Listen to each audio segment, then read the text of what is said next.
What's up, guys, and welcome back to Learn to Play episode number 4. Today we're going to be talking about expectations. Now, expectations are our ability to simulate all things that can happen and realize the outcomes and the likeliness of those outcomes. So basically we're saying, let's say we're talking about StarCraft. What's the outcomes of doing this particular build, just X build? Well, 80% of the time we're 50-50 with our opponent, and then 15% of the time we're ahead, and 5% we're behind. That's a pretty good build overall. That's what we want to choose. In League of Legends, it's if I do this move, what's the likeliness I hit my opponent? What's the likeliness that I don't? And that kind of scales back with my opponent and myself, and whether or not we can gauge our movements that well. So these are our expectations. Why do we care to know what our expected outcomes are? Well, they help in 3 different categories, in my opinion. 1 is crisis management, 2 is tilt management, and 3 is actually just getting better and learning. Let's first talk about crisis management. Now, there's something to be said about just knowing something is coming. For example, if I throw a ball at you and I tell you, hey, heads up, are you going to be more willing or less willing to catch that ball than if I just threw the ball at you, right?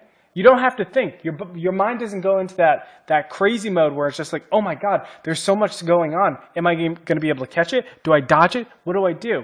Well, if I say heads up, you know what to look for. And at the same time, you could either catch it or dodge it. That's a really, really important thing.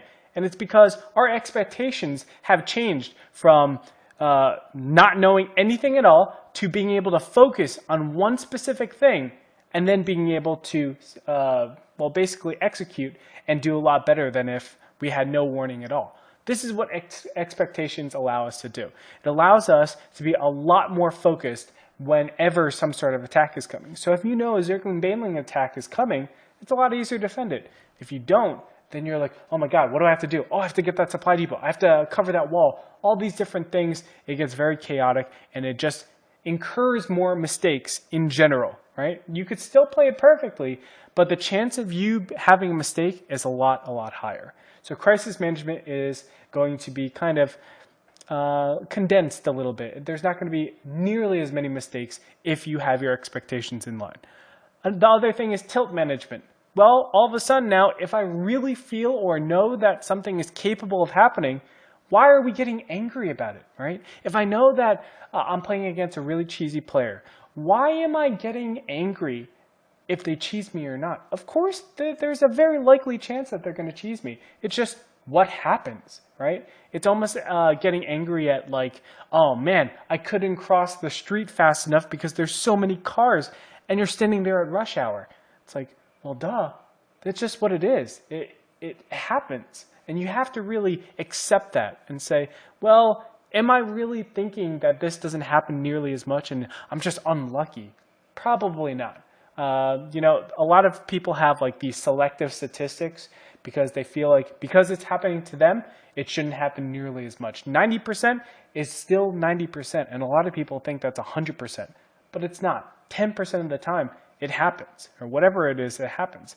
And 10% really is a fairly large amount to happen if we're looking at like bad things to be happening to you. So tilt control, tilt management is definitely an important part of expectations. And lastly, being able to learn from your expectations. If I write down all the things, right? So let's say I'm doing a particular build. It's a fast expansion build. I write down all the things that I can defend against and all the things that I can't. And then I talk to someone else and they do the same thing. Well, now we're put in a situation where my opponent or my friend might have a solution to a build that I didn't even think about. Or there might be a weakness in my build that I didn't even think about. Let's say they have, oh, there's this one build that can kill us. Wow, I didn't even think about that build that can kill us. That's going to be better for crisis management. That's going to be better for tilt management. This is a really important thing to put into your repertoire. Really, list out all your expectations for builds, all your expectations for anything that you do in life, and it's going to be a lot easier.